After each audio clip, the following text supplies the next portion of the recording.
अस्सलाम वालेकुम जी, मैं हूं मलिक तहसीन। आज अपनी एक नई वीडियो के साथ।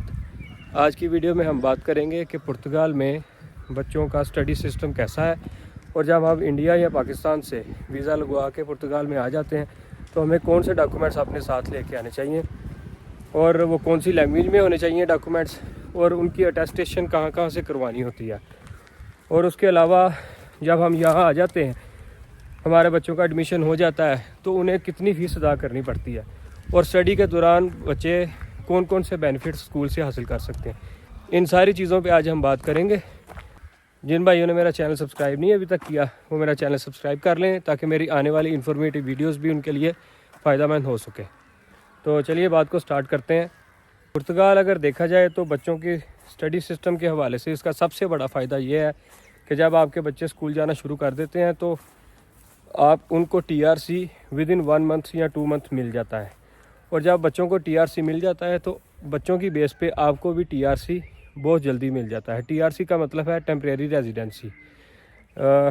आमतौर पे अगर देखा जाए तो टेम्परेरी रेजिडेंसी जो है वो तकरीबन 2 साल तक का अरसा उसको लग जाता है, लेकिन बच्चों की बेस पे अगर देखा जाए तो बच्चों को 2-3 महीने में मिल जाता है, और उसकी बेस पे आपको भी 6 महीनों के अंदर अंदर TRC कार्ड मिल जाता है। जब आप बच्चों के साथ इधर पुर्तगाल में आ जाते हैं तो थोड़े बहुत तो आपको मसले फेस करने पड़ेंगे शुरू में।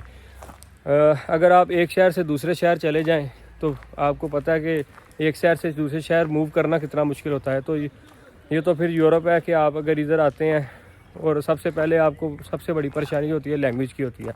वो भी मसला वैसे इतना नहीं है, गूगल ट्रांसलेटर है, उसकी मदद से आप सारे काम कर सकते हैं। लेकिन जब एडमिशन के दौरान इनसे इंग्लिश बोलते हैं तो ये आपसे हिचकिचाहट थोड़ी सी करते हैं, और उस वजह से आपको थोड़ी सी परेशानी होती है। और ये हर एरिया की बात नहीं है, हर स्कूल में स्टाफ अलग अलग है, किसी जगह पे इंग्लिश आती होती है, लेकिन ज़्यादातर जो है इनको इंग्लिश नहीं आती। तो ये कोई ख़ास मसला नहीं है, गूगल से आप इसकी हेल्प लेके ट्रांसलेटर ऑन करके तो अपने मसले हल कर सकते हैं, अपनी बात सुना सकते हैं कि हमने जी बच्चों का एडमिशन करवाना है। जितने डॉक्यूमेंट्स भी आप लेके आएंगे अपने होम कंट्री से, आपको ये सबसे पहले पता होना चाहिए कि आपके सारे डॉक्यूमेंट्स जो हैं वो पुर्तगीज़ी लैंग्वेज में ट्रांसलेटेड होने चाहिए।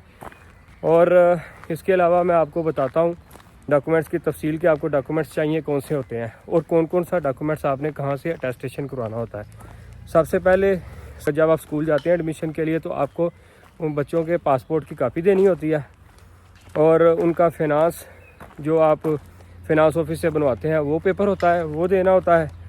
उसके अलावा आपको स्कूल लीविंग सर्टिफिकेट अपने होम कंट्री से लेना होता है। जिस स्कूल में वो बच्चे आपके पढ़ रहे होते हैं वहाँ से आपने स्कूल लीविंग सर्टिफिकेट लेना कि ये स्कूल छोड़ के आए हैं उधर। और उनकी मार्कशीट लेनी होती है, और मार्कशीट के बाद आपको बच्चों के वैक्सीनेशन कार्ड लेने होते हैं। और स्कूल लीविंग सर्टिफिकेट जो लेके आते हैं ना आप उधर से, तो आपने उसमें क्लियर ये मेंशन करना होता है कि ये बच्चे इस क्लास में पढ़ रहे थे। ऐसा नहीं है कि आप वहाँ लिखें O लेवल A लेवल लिख दें, मैट्रिक लिख दें, ऐसा नहीं है। आपने उन्हें बताना है कि ये 8वीं क्लास में पढ़ के आए हैं, अब इन्हें 9th में एडमिशन चाहिए, या ये 5वीं क्लास में पढ़ के हैं, इन्हें अब 6ठी क्लास में एडमिशन चाहिए। इस तरह आपने वाज़ेह तौर पर लिख के लाना है, क्योंकि इन्हें A लेवल O लेवल या इस तरह की चीज़ों का नहीं पता, क्योंकि इधर का जो एजुकेशन सिस्टम है वो थोड़ा सा अलग है उधर से।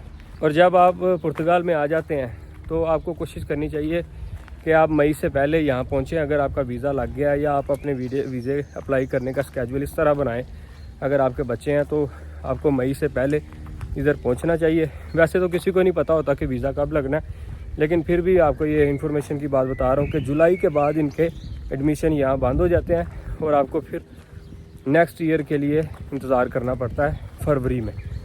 तो इनके एडमिशन जो ओपन होते हैं वो फरवरी से जून तक होते रहते हैं, और जुलाई के बाद इनकी छुट्टियां हो जाती हैं, फिर दोबारा एडमिशन ये इनके नहीं होते।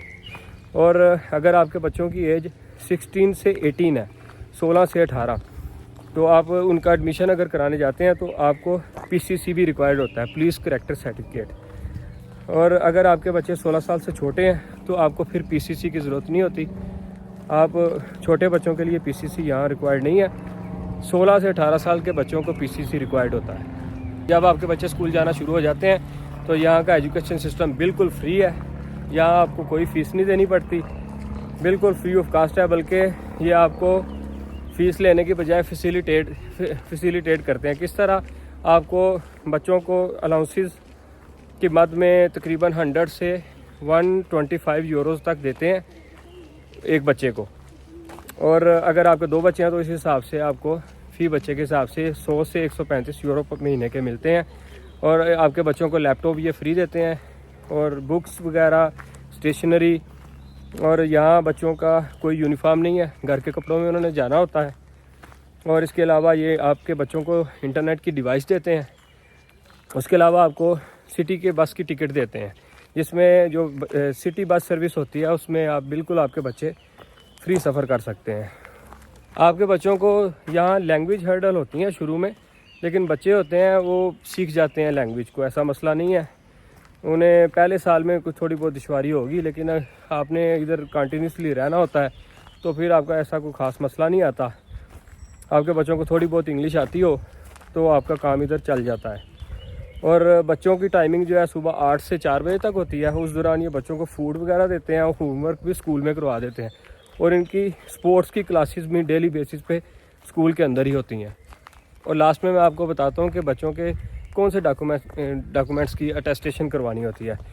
जो आपकी मार्कशीट होती है बच्चे की, उसको आपने अपने यूनियन काउंसिल से अटेस्ट करवाना होता है, साइन स्टैम्प करवाना होता है। उसके बाद आपने उसको अपने EDO ऑफिस जो आपका डिस्ट्रिक्ट लेवल पे होता है उधर से अटेस्टेशन करवानी होती है।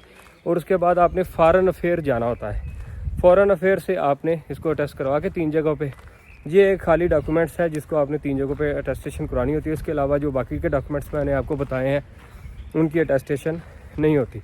और डॉक्यूमेंट्स के हवाले से मैं मज़ीद डिस्क्रिप्शन में भी आपको बता देता हूँ, आप डिस्क्रिप्शन में जाके देख लीजिएगा।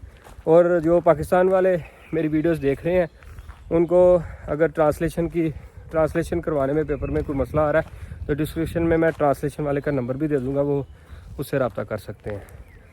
बच्चों की पढ़ाई के हवाले से देखा जाए तो बच्चों का फ्यूचर भी इधर ब्राइट है।